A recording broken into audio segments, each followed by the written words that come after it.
इतना लंबा उम्र कहीं से आ जाऊंगा। देखिए, मैं इससे पहले खैराबाद गया था लोगों को देखने। दिल्ली से एक एक्सपर्ट की टीम बुलाया हूँ। ये बुनकरों के खिलाफ साजिश के तहत बुनकर उद्योग को सरकार बंद करने पर तुली हुई है। पहले बिजली की सब्सिडी वापस ली, जीएसटी की मार, जो उनका लागत है वो भी नहीं मिल रहा है। गुजरात, खाली गुजरात को विशेष सुविधा, जैसे मैं यहाँ घर घर जल वाली योजना का भी उठाया हूँ, हर चीज़ गुजरात के लिए सरकार सोच रही है। मेरी जिम्मेदारी मेरे मालिकों के जीवन बेहतर कैसे बने इसके लिए है।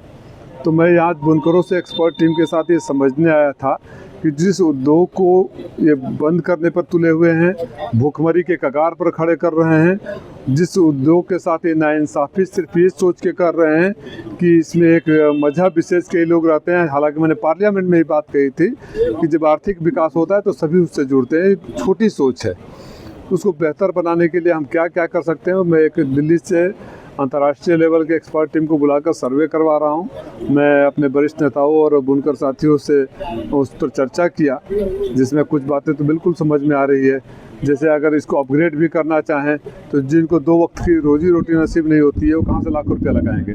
तो सरकार सब्सिडी पर वो यंत्र दें या ऋण, ब्याज मुक्त ऋण दें, जिससे वो रहे। बिजली की मार में सारे बर्बाद हो रहे हैं। अगर एक उद्योग बंद हो जाएगा तो सरकार को जीएसटी का कितना नुकसान होगा।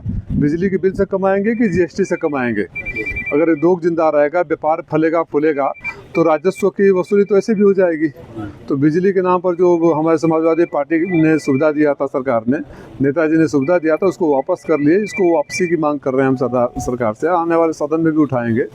और बुनकर सेंटर हो, इंडस्ट्रियल एरिया में इनको कम पैसे पे मिले। इस उद्योग को जिंदा रखना है और सरकार भी सोचना होगा कि बच्चों को बेरोजगार करके सरकार भी खुश नहीं रह सकती। यानी मिला जुला कर उद्योग को बढ़ावा देने के लिए यहाँ के स्थानीय अर्थव्यवस्था कैसे सुधरे, अभी इसके बाद मैं जा रहा हूँ डीएम, सीडीओ और उद्योग अधिकारी के साथ भी बैठक है। यहाँ लघु उद्योग, कुटीर उद्योग, बुनकरों के अलावा भी कैसे हमारे मऊ की अर्थव्यवस्था सुधरे और यहाँ खुशहाली आए। जब दुकान व्यापारी के घर पर बिजनेस आता, पैसा आता है, तो साड़ी के बेचने वाला, पकौड़ी बेचने वाला, चाय बेचने वाला, गाड़ी बेचने वाला, सबका बिजनेस चलता है, ताना बाना है। तो आप एक तरफ उद्योग को बढ़ाने के लिए बैठक कर रहे हैं, दूसरी तरफ प्रभारी मंत्री जी आए जिले में काला दिवस के रूप में मना रहे हैं। लोग कह रहे हैं 50 साल हो गया है आपातकाल को। अघोषित आपातकाल वाले आपातकाल का काला दिवस मना रहे हैं, जिन्होंने आज देश में अघोषित आपातकाल लागू रखा है।